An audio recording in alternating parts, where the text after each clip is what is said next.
কেন্দ্রীয় স্বরাষ্ট্রমন্ত্রী অমিত শাহের ডক্টর বি.আর. আম্বেদকরকে নিয়ে করা কুরুচিকর মন্তব্যের প্রতিবাদে সোমবার সন্ধ্যায় জলপাইগুড়ি শহরে ধিক্কার মিছিল সংগঠিত করল বৃহত্তর বাম ঐক্য। এই মিছিলের মধ্য দিয়ে আন্দোলনকারীরা তাদের তীব্র ক্ষোভ প্রকাশ করেছেন। মিছিলে অংশগ্রহণকারীদের দাবি, কেন্দ্রীয় মন্ত্রীর এই ধরনের মন্তব্য শুধু ডক্টর আম্বেদকরের মর্যাদাকেই ক্ষুণ্ণ করেনি, বরং দেশের সংবিধানের মূল চেতনাকেও আঘাত করেছে।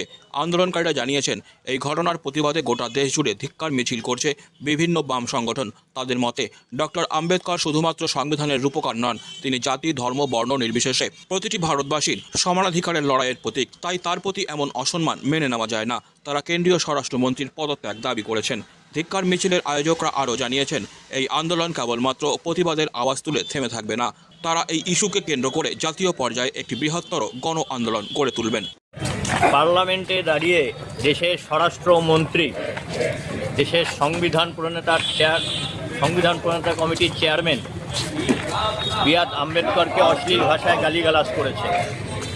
তিনি সংবিধানে হাত রেখে শপথ নিয়েছিলেন সংবিধান রক্ষার, দেশ রক্ষার, কিন্তু সংবিধানে হাত রেখে শপথ নিয়ে তারপরে সংবিধান বিরোধী, দেশ বিরোধী কার্যকলাপ করে যাচ্ছে। কারণ তার মাথায় আছে আরএসএস, আর আরএসএস মানে ব্রাহ্মণবাদ, মনুবাদকে প্রতিষ্ঠা করা। অর্থনৈতিক দিক থেকে, সামাজিক দিক থেকে যারা পিছিয়ে পড়া দলিত অংশের মানুষ, তাদের প্রতি যে তার ঘৃণা, তারই প্রতিফলন ঘটেছে তার বক্তব্যে।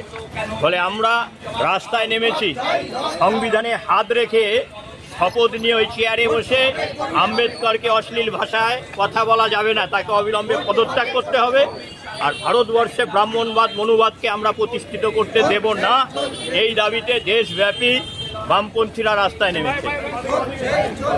আজকে জলপাইগুড়ি কর্মসূচি, জলপাইগুড়িতে সব বামপন্থী দলগুলো ঐক্যবদ্ধ হয়েছে, জেলা জুড়ে প্রতিবাদ আন্দোলনে নেমেছে। নাগরাকাটা, ময়নাগুড়ি, ধূপগুড়ি, জলপাইগুড়ি সর্বত্র প্রতিবাদে সোচ্চার মানুষ। একটাই দাবি, দেশদ্রোহী, সংবিধান বিরোধী স্বরাষ্ট্রমন্ত্রীর পদত্যাগ চাই।